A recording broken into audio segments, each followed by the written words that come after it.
In a quiet Yoruba village, many years ago, there lived a woman named Adunni and her husband Olabode. They loved each other deeply.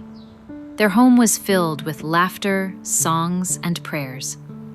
But for 20 long years, it was missing the sound they longed for most, the sound of a child's cry. In their culture, children were not just blessings, they were a crown of life. A man without an heir was like a tree without roots. A woman without a child was like a riverbed waiting for rain. Each season, Adunni watched the other women cradle babies in their arms. She smiled with them, but at night, tears soaked her pillow. Still, she prayed. At the village shrine, she bowed before the gods. Later, when strangers came speaking of a new god, she lifted her hands and whispered, "If you remembered Sarah, remember me." Yet, the years passed, and her womb remained silent. Adunni's days were long, and her nights were heavy with tears. The village women mocked her without mercy. At the market, one hissed, "Even my goat gives birth every year," and snatched her child away as if Adunni's shadow carried a curse. Her husband's mother whispered, "Take another wife, Olabode. A man without an heir is like a tree without roots." Still, Adunni refused to give up. She tried everything. The babalawo gave her bitter herbs that burned her tongue. She drank them with trembling hands, though her stomach twisted. She journeyed with Olabode to Lagos, standing in endless hospital lines, clutching test results that only read negative. And at night, she still knelt in prayer, her voice hoarse, her heart breaking, her womb silent. Neighbors crossed the street when she passed. Some even said, "Don't let her touch your children. She will steal their fertility." But Adunni held her peace. She carried her shame like a calabash filled with stones, heavy, yet unbroken. The frog does not drink up the pond in which it lives. But the deepest wound came not from strangers, but from a woman she once called friend.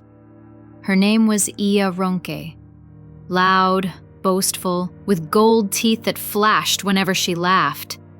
She had 5 children, and she never let Adunni forget it. One afternoon, as the women pounded yam together, Iya Ronke sneered. She spat on the ground and shouted for all to hear, "A woman without children is not a woman at all. Even a barren goat is worth more than you, Adunni." The other women gasped, then burst into cruel laughter. Adunni's hands trembled. Her pestle fell to the earth. Her eyes brimmed with tears. Yet she said nothing. She simply turned, lifted her wrapper, and walked away, head bowed, heart heavy. That night, alone in her hut, she wept until her body shook. She cried out, not just to the gods, not just to her husband's ancestors, but to the God of heaven she had heard about from traveling preachers. "Lord, if you are truly there, see me. Wipe my tears, give me a child, that these mouths may be silenced."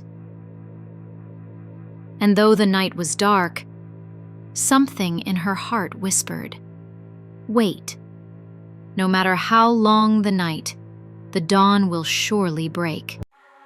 Unable to bear the shame, Adunni ran from the village. She ran past the yam fields, past the palm groves, until her feet carried her deep into the forest. There, beneath the wide arms of an ancient baobab tree, she collapsed. She pressed her face to the earth and sobbed. "Why was I born a woman, if not to hold children? Take my life, or give me a child." Her cries echoed through the night. Then, the wind shifted, the forest grew silent.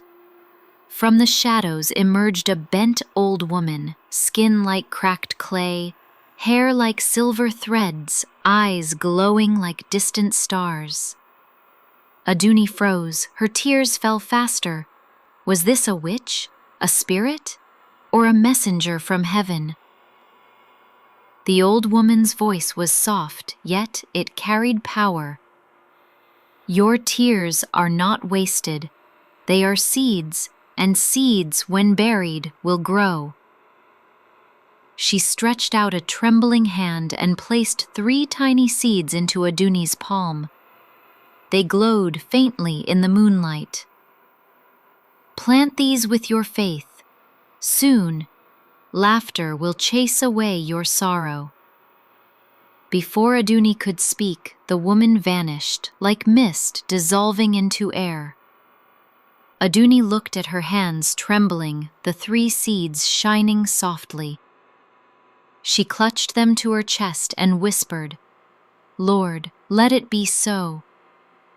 That night, she buried the seeds beneath the baobab, and for the first time in 20 years, she slept with peace in her heart.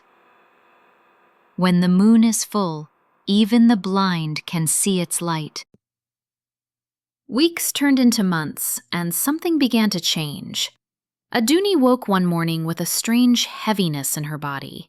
Her steps slowed, food no longer tasted the same, her heart raced with both fear and excitement. Could it be, after 20 long years? When the village women mocked her before, she stayed silent, but now she held a secret deep within her belly. At the Lagos hospital, the doctor pressed a cold instrument against her stomach. His brows furrowed, his eyes widened. He called in a nurse, then another doctor. Adunni's heart pounded like a drum. Was something wrong? Then came the words that shattered the silence. "Madam, we are hearing not 1 heartbeat, not 2, but 3. Olabode gasped. Adunni's eyes filled with tears. 3 heartbeats, 3 lives. But with the joy came whispers of doubt. Some villagers muttered, "It is impossible. She must have visited a juju man." Others scoffed, "After 20 years, triplets, it is a trick." Even Iya Ronke spat on the ground and sneered, "Let us see if these so-called children even survive the night."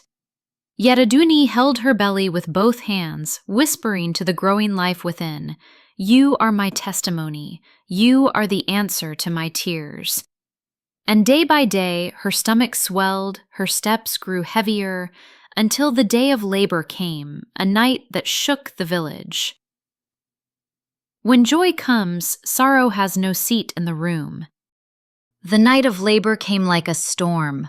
Adunni's cries filled the air, echoing through the village like a drumbeat of life and death. The midwives rushed about, beads of sweat on their brows. Olabode stood outside the hut, pacing, his palms pressed together in desperate prayer. Inside, Adunni gripped the mat, her face glistening, her voice hoarse from hours of pain. For a moment, it seemed her strength would fail. The whispers began outside the hut. "She is too old. The children will not survive. She will die barren after all."